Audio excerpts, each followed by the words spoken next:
it'll be their surroundings, maybe it'll be each other.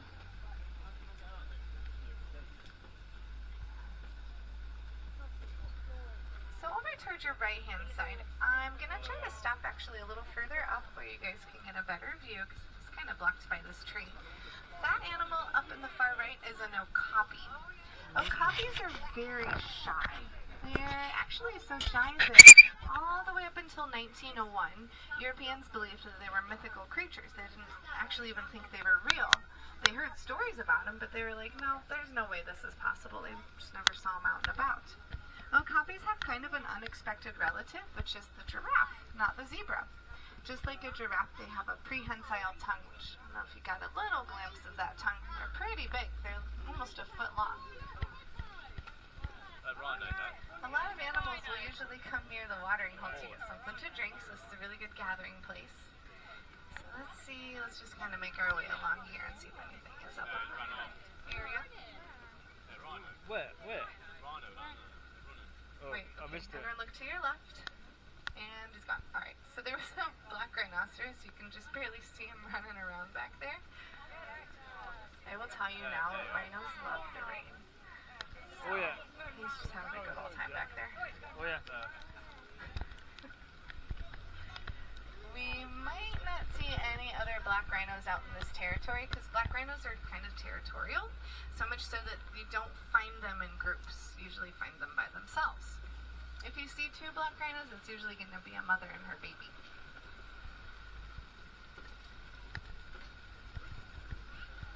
So I'm not seeing anything else really going on over here. I'm going to start looking for signs of the Safi River. Looks like there's a couple of greater kudus we're finding on our left-hand side. These are females, and we can tell because they don't have horns. Wow. Male kudus have horns that are very big. Actually, the largest horns you can find in any antelope, they're like 6 feet long. They're huge. I'm pretty sure the kudu that's listed on your spotting guide is a male, I believe. All right, my friends, what are our favorites? What do you guys really want to find? Giraffes? Giraffes. Okay. Any others? Giraffes. Zebras. Ooh, I'm feeling good about zebras. Yeah, alligators, crocodile. Elephants. So all the animals you guys have mentioned are typically found near the savanna territory. So I'm going to follow the Safi River along. Let's see if we can make our way out to that area. Along the Safi River, we want to make sure we're keeping our eyes in the water along the shore. Because sometimes you can see some stuff lurking down there. I'm seeing some back pelicans, which is the third largest pelican species over towards your left. Looks like they're taking a little bit of cover from some rain.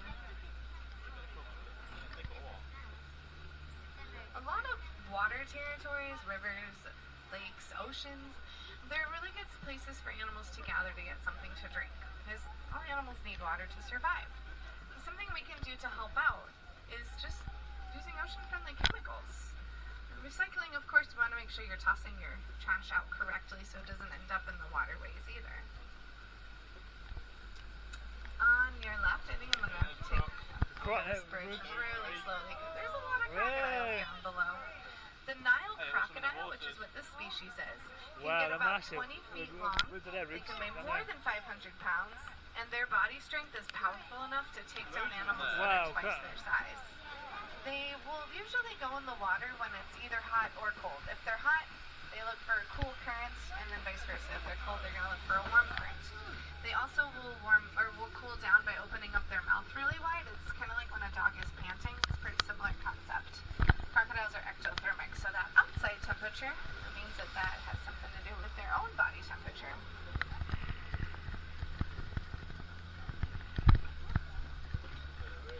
Alright, so it looks like we have found our way onto the savanna.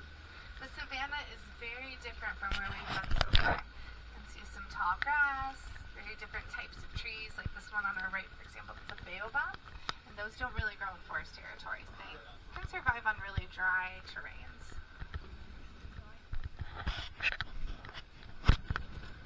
There are some spots on the savanna where I'm not going to be able to stop.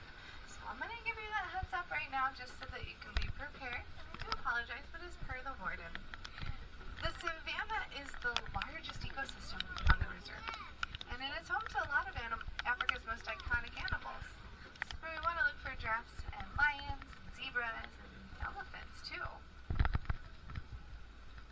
a cluster of animals over in the center. Looks like there's a lot of white-bearded wildebeests. The wildebeest is very, very organized. They usually will travel in the thousands, so they kind of have to be organized. That's a lot of animals to have a lot of chaos involved.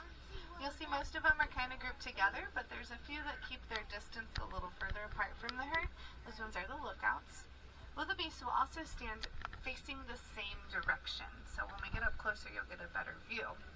That is so that when they go to move they don't run into each other, they don't bump heads. If a female has to give birth,